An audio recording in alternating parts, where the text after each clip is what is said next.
രണ്ട് ദിവസമായി കേരളത്തിലെ ജനങ്ങളെയും കേരളത്തിന് വെളിയിലുള്ളവരെയും ആശങ്കയുടെ മുൾമുനയിൽ നിർത്തിയ ദാരുണമായ സംഭവമായിരുന്നു തിരുവനന്തപുരത്തെ വെള്ളക്കെട്ടിൽ ഒരു പാവപ്പെട്ട തൊഴിലാളി അദ്ദേഹത്തിൻ്റെ ജീവിതം അവിടെ അവസാനിച്ചത്. സത്യത്തിൽ ഇത് മനഃപൂർവമായ ഒരു നരഹത്യയായി പരിഗണിക്കേണ്ടതാണ്.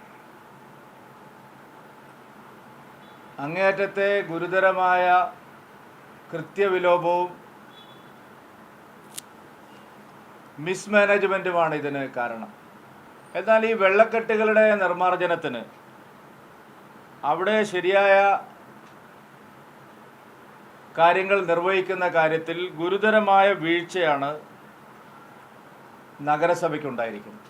വളരെ ലാഘവത്തോടു കൂടി ഇതിനെ ഒരു രാഷ്ട്രീയമായിട്ട് സ്വന്തം ഉത്തരവാദിത്തത്തിൽ നിന്ന് ഒളിച്ചോടാൻ റെയിൽവേയുടെ തലയിൽ എല്ലാ കാര്യങ്ങളും കെട്ടിവെച്ച് മാലിന്യ നിർമ്മാർജ്ജനത്തിൻ്റെയും വെള്ളക്കെട്ടിൻ്റെ പരിഹാരത്തിൻ്റെയും കാര്യത്തിൽ തങ്ങൾക്കുണ്ടായിട്ടുള്ള വീഴ്ച മറച്ചു വയ്ക്കാനുള്ള ബോധപൂർവമായ പരിശ്രമമാണ് തിരുവനന്തപുരത്ത് നടന്നത്. മഴ തുടങ്ങിയിട്ടിപ്പോൾ ഏതാണ്ട് 2.5 മാസം കഴിഞ്ഞു.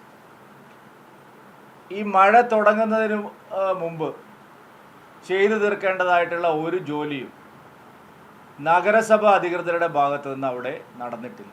തിരുവനന്തപുരം കോർപ്പറേഷനിൽ 23-24 കാലയളവിൽ 8.08 കോടി രൂപ വെള്ളക്കെട്ടുകൾ പരിഹരിക്കാനും അനുബന്ധമായിട്ടുള്ള ജോലികൾ ചെയ്യാനും വേണ്ടിയിട്ട് മാറ്റിവെച്ചതാണ്. ഇതുവരെ ചെലവഴിച്ചിരിക്കുന്നത് 2.62 കോടി രൂപ മാത്രമാണ്. ഇത് മനഃപൂർവമായ നരഹത്യ തന്നെയാണ്. മേയർ ഉൾപ്പെടെയുള്ള ആളുകളുടെ പേരിൽ കേസെടുത്ത് മനഃപൂർവമായ നരഹത്യയ്ക്ക് കേസെടുത്ത് നിയമ നടപടികൾ സ്വീകരിക്കുകയാണ് വേണ്ടത്. ഗുരുതരമായ കൃത്യവിലോപം നടന്നിരിക്കുന്നു. റെയിൽവേയുമായി ബന്ധപ്പെട്ട് നിൽക്കുന്ന സ്ഥലങ്ങളിൽ മാത്രമല്ലല്ലോ തിരുവനന്തപുരത്ത് ഈ പ്രശ്നങ്ങളുള്ളത്. ബാക്കിയെല്ലാം പരിഹരിച്ചിട്ട് റെയിൽവേയുടെ പ്രശ്നമാണെന്ന് പറഞ്ഞാൽ ഞങ്ങൾ സമ്മതിച്ചു തരാം. പക്ഷെ തിരുവനന്തപുരം നഗരത്തിൽ റെയിൽവേയായി ബന്ധപ്പെടാത്ത എത്ര സ്ഥലങ്ങളിൽ വെള്ളക്കെട്ടുകളുണ്ട്, എത്ര സ്ഥലങ്ങളിൽ മാലിന്യ കൂമ്പാരങ്ങളുണ്ട്. ഈ നഗരത്തിലെ മാലിന്യ നിർമ്മാർജ്ജനത്തിൻ്റെയും വെള്ളക്കെട്ടുകളുടെ പരിഹാരത്തിനും എല്ലാം റെയിൽവേ ആണ് ഉത്തരവാദി എന്ന് പറഞ്ഞാൽ അത് കേരളത്തിൽ ആരെങ്കിലും വിശ്വസിക്കുമോ? അങ്ങേയറ്റം കഴിവുകെട്ട ഒരു നഗരസഭാ ഭരണകൂടമാണ്. ധിക്കാരവും അഹങ്കാരവും മാത്രമാണ് മേയർക്ക് കൈമുതലായിട്ടുള്ളത്. ജനങ്ങളുടെ ക്ഷേമ പ്രവർത്തനങ്ങളോ വികസന പ്രവർത്തനങ്ങളോ ഒന്നും തന്നെ അവിടെ പരിഹരിക്കും. മാരകമായ പകർച്ചപ്പനികൾ, എലി പരത്തുന്നതും കൊതുക് പരത്തുന്നതുമായ മാരകമായ പകർച്ചവ്യാധികൾ കൊണ്ട് കേരളം പൊറുതിമുട്ടുകയാണ്. ആരോഗ്യമന്ത്രിക്ക് ഇതിലൊന്നും ഒരു താല്പര്യവുമില്ല.